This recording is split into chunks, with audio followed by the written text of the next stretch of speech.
done some recording, right? And when you were recording, you took a DI signal from the guitar, but you also took a signal and sent it out to an amp and recorded that amp. Maybe you're later then listening back to that guitar part and being like, you know, I'm just not sure about this tone. You know, maybe we should have put it through a different amp. Maybe we should have boosted the bass on it a little bit more.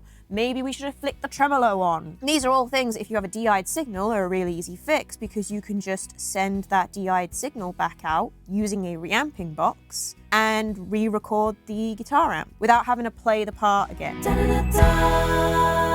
Hi guys, and welcome back to my channel, and if you're new here, then welcome to the chaos. I do all things music related on here, from audio engineering style content to production and songwriting challenges, just talking about music and musician life. Okay, so I'm back in Club Haus studios, obviously. I'm working on my own original material today. I'm doing loads of guitar tracking, basically. I'm working on electric guitar parts and stuff. And yesterday, I tracked a bunch of stuff. Today, the plan is to have a mess around with the amps in here. So I'm actually filming more than one video today. So this one is on reamping guitar, but there will be a follow-up video to this where you'll get to see all of the fun I actually have with playing around with guitar amps. Because basically, the plan is record some guitar parts in and then reamp them in order to have a mess around with the amps more. Reamping, for anyone who doesn't know, is just literally sending the DI signal of a guitar back out into an amp. So obviously, normally you can just plug a guitar straight into an amp and record that way.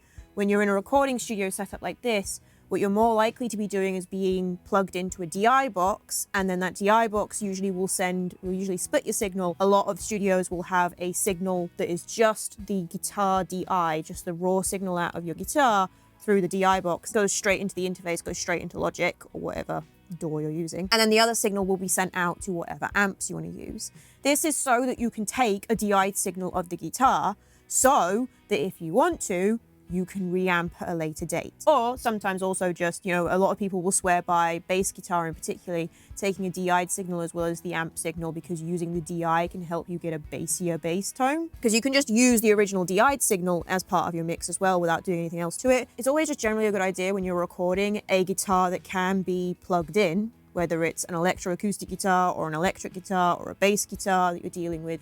It's pretty much always a good idea just to keep a version of just the DI'd signal. Anywho, but one of the big reasons it's a good idea is because if you have a DI, then you can reamp that DI later and just send it back out to amps, and so you can change the amp tone. Because obviously, when you record an amp, what you're actually doing is recording a microphone that is placed in front of that amp. It's a one-off kind of thing. You can't really do much to change whatever that amp is doing, whatever that mic is doing in that moment later. Whereas if you were using an amp sim, obviously you can go back and change the settings on that as much as you like. Which is one of the reasons why I quite often use a lot of amp sims. I mean, the main reason I use amp sims is that I don't actually own any proper guitar amps. I mean, I have one little practice amp, and so I've used a lot of amp sims over the years because it's a much cheaper way to be able to get whatever guitar tone you like. Because obviously you could buy one amp, that gets you one type of guitar tone. Well, not one type, you can get multiple tones out of that amp. But you're getting one sort of tone out of that amp, right? But you might want to try something completely different. But an amp sim lets you do that, and a real life amp doesn't. Anyway, this video is not about the pros and cons of amp sims. Point being, I generally have worked with a lot of amp sims, which is why today I want to do a lot of work with the amps and have fun just actually playing with miking up guitar amps differently. And in order to do that, I needed to reamp some guitar parts. But it's also really handy in a situation like I find myself in. I am recording myself and I am also engineering the session. And that's how a lot of people work these days. A lot of people are actually hiring out studios just to work in solo like this. I find that when I'm engineering myself and I'm playing the instrument, I find it really hard to do the engineering and the instrument thing well. Something like reamping offers me a really great way to switch off engineer head for a bit.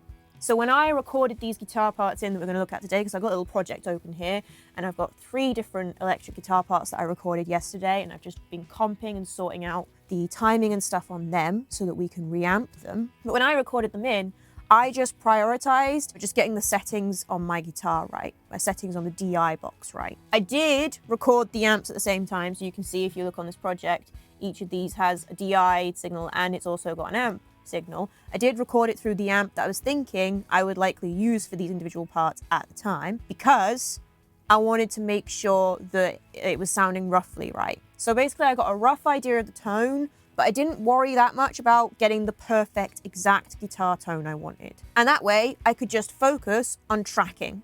Because otherwise, what I probably would have needed to do, because you can't really monitor yourself that well in terms of what the actual finished product, the tone that you're getting is, until I've finished playing and I play it back. So in order to really get the tone right, I'd have to do a take, then listen to it back and go, oh, I need to tweak these settings. Plus, it's not that easy to tweak your settings while you can't actively play the guitar and tweak your settings at the same time. When you're in here with another engineer, right, if I were just playing the guitar and someone else was engineering session, they could be over there fiddling with the knobs on the amps while I'm playing and getting the tone right. So if I just get something that is good enough, record in all my parts, comp, sort all of the timing and stuff that I might need to sort, then I can send it back out through the amps later, like I'm going to do right now, and then I can fiddle with the settings whilst it's just playing for me. Because it's really easy. You literally just have to send the signal back out of Logic. You use a reamping box, this guy here. So you plug an XLR using a jack to XLR out there, or you might be able to use an XLR to XLR depending on what interface you're using, what your actual output is you're going to have. And then you just plug into there like you would normally the DI. And then that goes into the DI box and out the same route it would go otherwise to go to whatever amps you want it to go to. And then you just record it back in. You just have to play it and record it back in. So I'm going to show you how that process actually works now. Before I would reamp, I would do the process of comping my DI. And then what I will do, I will use my favorite thing, track alternatives, so I can leave the comp I've got there. So I'm just going to duplicate this track alternative. So I've got a new one. Then I can bounce that on place. And then I've got the comped version of my electric guitar here. Fabulous. So I'm just going to mute this one, because then what I would do before I actually go in and do my reamping is I'm going to sort out the timing stuff now. I'm going to quantize this. And I do it before I reamp it, because generally when you fix timing issues in a DI and then send it back out through the amp, you're less likely to get blips and artifacts and weird things than if you sort timing issues on the amped up version. Okay, so now that my DI is ready, the next step is to actually reamp the guitar. So to reamp a guitar, you need a reamplification box, like this little yellow guy here. Use a cable, like this one, and obviously with whichever connector on the end that you need for your output that you're going to use. You select an output on whatever device you are sending signal out through. So if you were in a little home studio setup that was really basic, not like this one, you'd just be looking at an output on your interface most likely. I mean, I'm still looking at an output on the interface here, but I'm doing it through the patch bay over there. So let's go and do that first of all. Over here to the patch bay. So I'm going to point to where this is going now, and you guys aren't going to be able to see it. I am looking for the DAC outputs. That's what I want.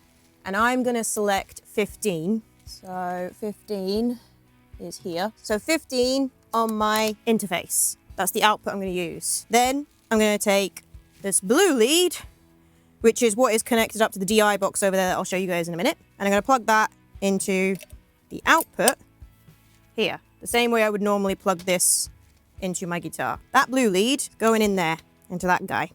And we've got this amp on currently, because I'm going to use this amp to do this little test run. Back over here. The next step is to select your DI track that you want to send out. So I'm going to do this one, I think, first of all. And you go to your audio effects plugins, and you want to find in your utility, you want to find your input output. This is how you do it in Logic. And what you do is you just select the output you want. You don't need a specific input, you just need the output. Da-da-da. You can hear it's going through that amp now. Da-da-da-da. And it really is as simple as that. You just put an input-output plugin on and select the output that you've used to send your guitar out, plug it into whatever you actually need to plug it into to make it work, and boom. And obviously now I can actually listen to the tone coming out of this and make more of an accurate assessment than I could have before. So the next step would be to have a play with different sounds. Okay, so what I actually want to do with that little guitar part that we were just dealing with is I really wanted to try and reamp it using this little amp head here. So just going to pull him out, because that's how we fiddle with the settings. And I'm just going to go and hit play over there. Okay. I already really like that.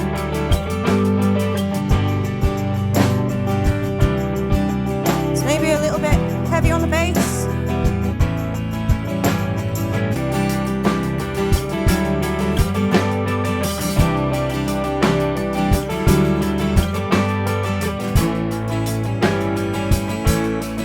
it does sound, that part sounds so much better through this amp. I'm gonna bring the treble down a touch. I think it's a little too trebly because there's an acoustic guitar part doing exactly the same part, obviously, and we want this to be another texture with the acoustic guitar. So I actually don't want it too trebly, which is part of why I wanted to go with this guy. Also, obviously, I can try moving the mic around on the guitar cab in there, which is something I'm gonna do after this. But I just wanna get a tone I'm happy with now and just finish this video first, and then I'll play with that. But I think I like that. So on to the final part of this reamping video and the reamping process, which is once you've got something you're happy with and you wanna commit it back in, is to actually record it in. But yeah, or should I do a track alternative and a whole new set of take folders? Which do we think? I think track alternative makes more sense because then I can label it with what amp I used, can't I? And then we just go back to the start here and we just hit record. And it will record in. Like so. Obviously that's a long process, so I shall come back to you guys when that's done. Okay, and now we have a nice fresh little guitar part. I think it might be nice to have a combo. I might reamp it again through the Invaders amp and just twiddle with the settings on that as well, and then combine those two. Anywho, that's for me to go away and have a play with now. And there will be a follow-up video, like I said, of some of the stuff that I get up to now. But that's just a little bit on reamping guitar and why I find it quite useful. Okay, it's time for the end of the video bit. So, if you enjoyed this video, then you might enjoy my content on this channel in general, and you might want to see that other video that I mentioned about me messing with guitar amps. In which case, you might want to hit that subscribe button, but I know that that's a big decision to make. You wouldn't want to subscribe and unsubscribe, so do feel free to check out some other content before you do so. There'll be something recommended for you on the end screen. If you want to follow me on all of the other social media out there, then all of my links are in the description below. And if you want to be around for when these songs actually come out because you were listening to that and like, that is really cool music, well then you can also find my artist socials down there and links to where you can stream all the music I currently have or buy it if you so desire. Speaking of money, if you want to support me with money, then I also have a Buy Me a Coffee account, and you can send one-off donations on there if you just want to stay cool video mate, or you can subscribe to one of my memberships, in which case you get access to extra behind the scenes content. I am actually going to post some of the stuff that is a bit more spoilery in terms of the songs that I'm working on at the moment onto my Emma Echo membership for anybody who's on there. That is all for today's video though, so I shall see you next time with another fun music related video of some sort. Bye! I'm sick of the lies I made myself believe.